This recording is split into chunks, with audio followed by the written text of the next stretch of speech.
So I was watching this interview that happened between Jordan Peterson and Patrick Bet-David. Children now have older parents, right? Because people aren't having children until they're in their 30s. And there's a big difference between having a parent who's in his or her 30s and having a parent who's in his or her 20s. Yep. The 20-year-olds are still kind of like kids, and they're going to be more usefully neglectful. And Jordan Peterson was talking about minor deprivation. I think that's how he pronounced it. But the idea was like there are going to be more benefits to somebody having a child at a younger age, say in their 20s versus in their 30s, because of the fact that there's going to be some useful neglect, right? And that was kind of the term that he used. It was like they're going to be usefully neglectful. And most people, it was funny because when the crowd heard that, they started kind of chuckling. They're like, wait a minute, what? Because when you talk about children and you talk about raising up children, you normally don't say the words neglect, right? You normally don't associate those things. And if you do, it's a bad thing. You know, you're calling child services and all that sort of stuff, right? But what he was trying to say was, or what he actually did say and articulated it very well, was that there has to be a certain amount of useful neglect. And the useful neglect is in the form of not over coddling your kids, of not overcompensating the kids, of not over scheduling the kids and protecting them from every instance of danger or of things and opportunities for them to grow. If you are purely trying to give your child what it is that they want, if you are purely trying to protect them from every angle of danger, then you'll grow up with kids that are not prepared for the real world. They're not prepared for adversities. They're not prepared for things that will come their way that will mentally challenge them, right? And I think that there's a lot of truth in what Jordan was saying. And I think that if I look back to me raising my kids as a young father, there was a lot of useful neglect.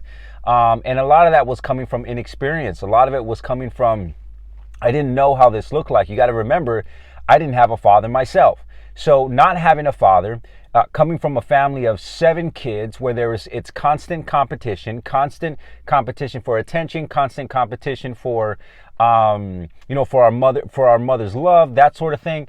That was the environment in which I was raised in. So when I was raising my kids, there was a lot of things that I was really prepared for because I had already gone through enough adversity. I had already went hungry as a kid. I had already bumped, fell and hit my head metaphorically.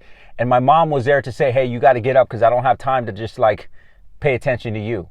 Right? Like those were those type of things that were happening to me that prepared me to be able to raise my kids. I'll never forget one instance where my son, this is like something we always give him a hard time for, like not a hard time, we think it's the cutest thing, but we were in a grocery store one day and my son had to go to the restroom, right? He had to go pee. And he was just waiting to go to the restroom. And we were busy. I think it was like during Christmas time or something like that. We were shopping. And he kept saying, hey, Dad, I got to go to the restroom. Dad, I got to go to the restroom. And then finally I turned around and I said, son, well, just go to the restroom then.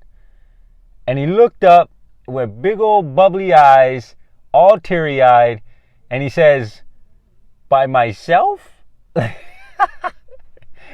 It's the funniest thing. To this day, we still like chuckle about it. My sisters, they're always bringing it up, around holidays and stuff. And it's the cutest thing.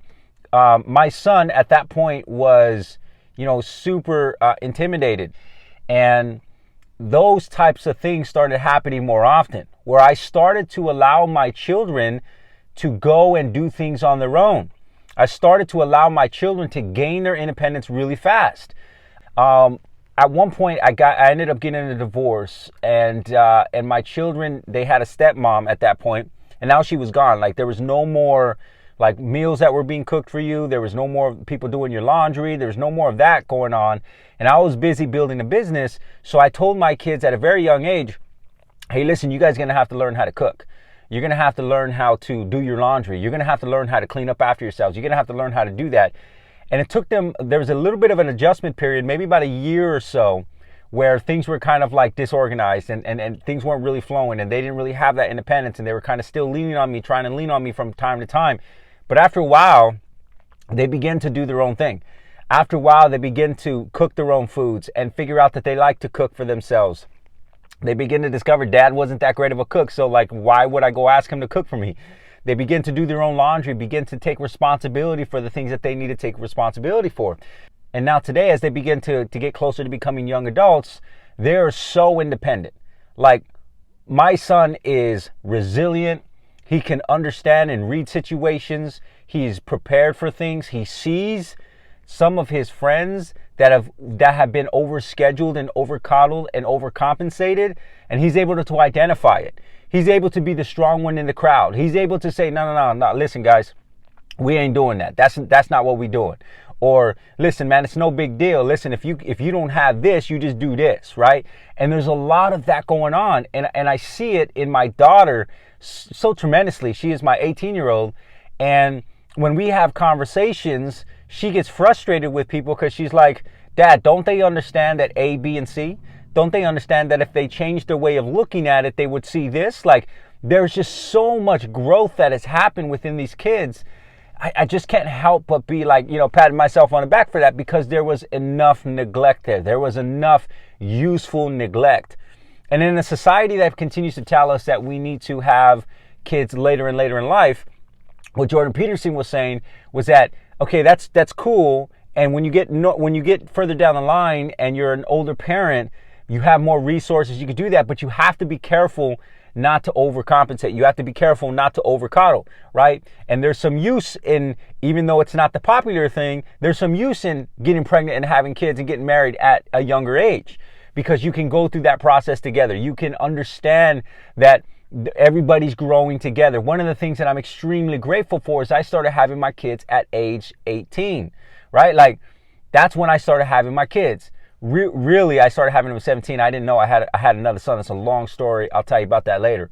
But fatherless son, right? Fatherless kid. Didn't like, I was out there like acting crazy.